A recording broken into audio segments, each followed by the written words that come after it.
In this video, I will show you how to invest on Revolut step by step. Let's dive in. Click on Invest tab within the Revolut app.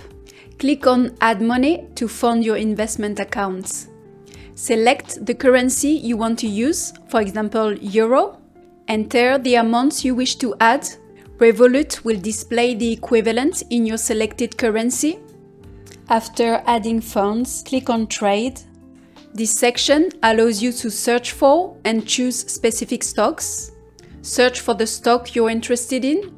Once selected, you can review its details such as ratio, stats, and other performance information. Click on Buy to start the purchase process. Decide how much you want to invest. You can purchase in euro or fractional shares of the stock.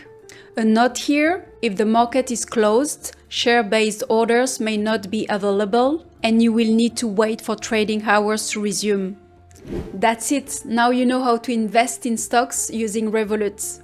I hope this guide was helpful. Don't forget to subscribe for more tips. Thanks for watching.